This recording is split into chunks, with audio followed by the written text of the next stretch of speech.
Okay, reports from principals.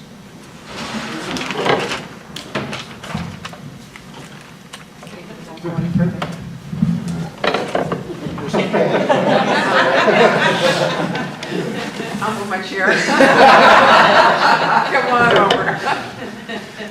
Just a couple of things from Evergreen. First of all, we're doing a lot of preparation. We have preparation going on for parent-teacher conferences, which take place Wednesday and Thursday. Also preparation for our data analysis days, which take place next week.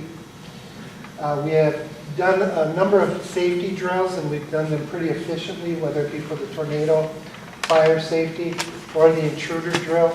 And taking the suggestion from the board from last year, we notified the students that this was indeed a practice drill, notified the parents as we were doing the drill. We sent the email out simultaneously. So all has gone very well. Also have a book fair in case you didn't see the signs coming in. And that's it from Evergreen. What I'd like to, there, no, hello? No? You're up. Yeah, no? Turn that one off. Right. Now are you? Hello? So you got to turn that one off. This one's off. Oh, you mean that one over there. So I'll just shout. How's that? Sounds good. Now try it. Now you probably got it. No? You want to use this one? Just shout. No, that's too. I just wanted to talk about at Whitfield for this month, just the work that the teachers are doing in August. They attended a workshop on formative assessment, and that was really working with finding out how students were learning in the moment, in time as they were instructing. And what the teachers have been really working with is studying the data at their weekly team meetings, and then trying to take a look at how the students are learning each and every day, and then adjusting their instruction to where the students need more work. So they're doing what's called flexible grouping, so like 1 day a week or 2 days a week for maybe 15 minutes. They'll take students who need extra help in one area or another, and then those students who are doing very well or succeeding very well, giving them enrichment work. So they're really working on that formative assessment piece. So just wanted to share that they're really, since the book study last year, the speaker in August, they're really trying to work on some of those skills and put that into their teaching. So I was really proud of them and wanted to share that this month.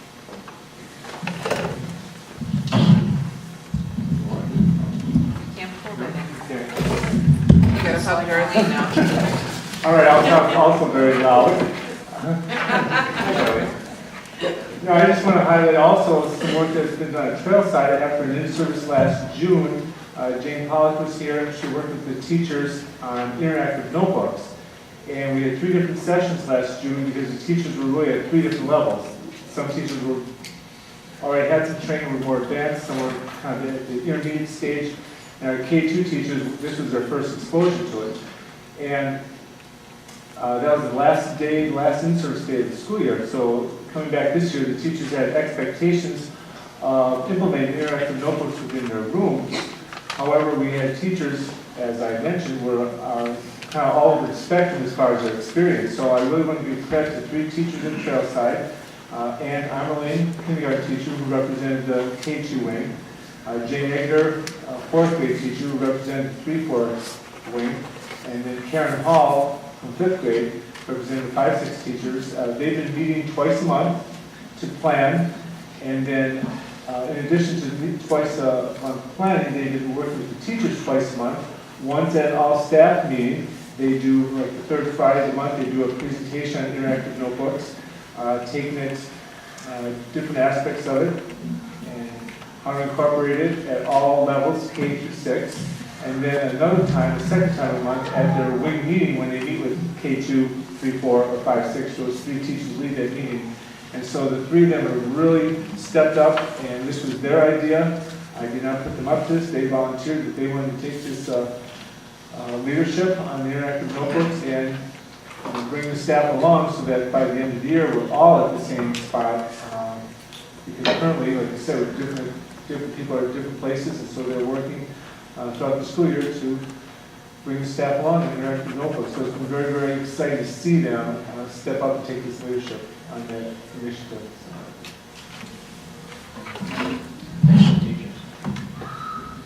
Okay, a couple things to highlight at Fox River. First one, get your money out because the musical's coming up so you can buy your tickets.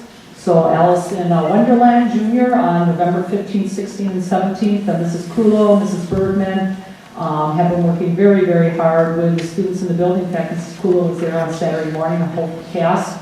So kudos out to them, so I look forward to seeing everybody at that.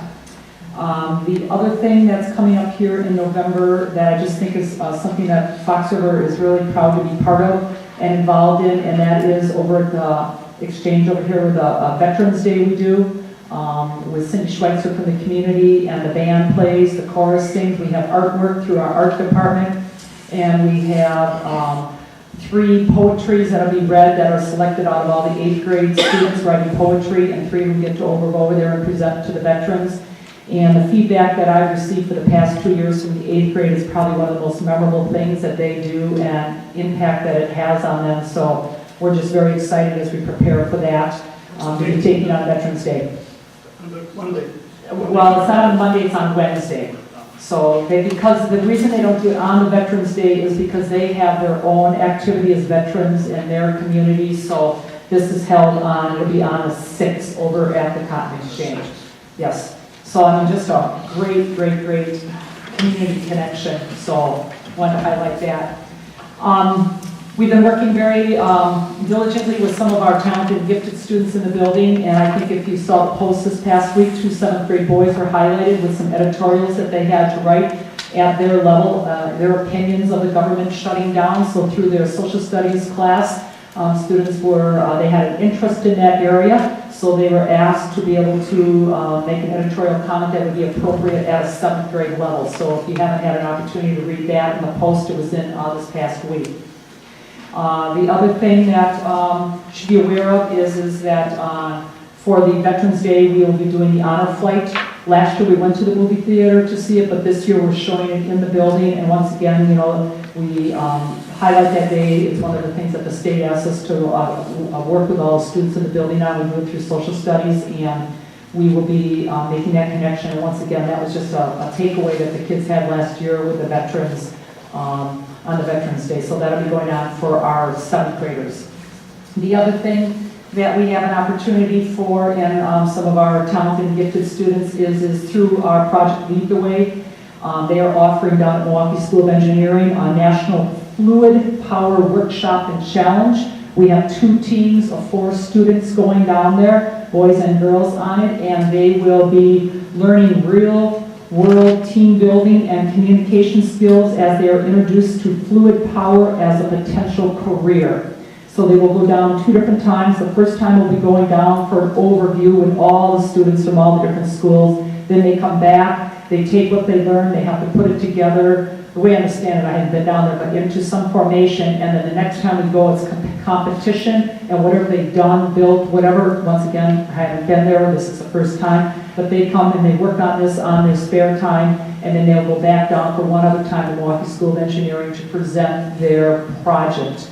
So we are sending 2 teams of 4, so I'm very, very excited about that for those students too.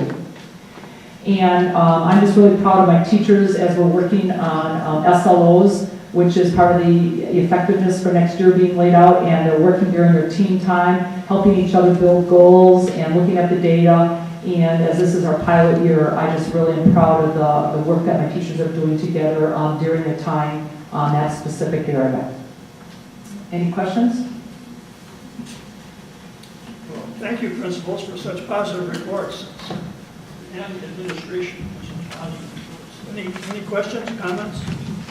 Just do one thing on the fluid power, I need a resource, I think that's what I do. Well, I figured you guys would be enticed with that, so I may be contacting you. So I was actually looked up the definition, but I figured I didn't need to read what fluid power was for you guys, so because that was right your area. I learned when I read though. Hydraulics, pneumatics. Yeah, hydraulics, absolutely. Transmitted and controlled through.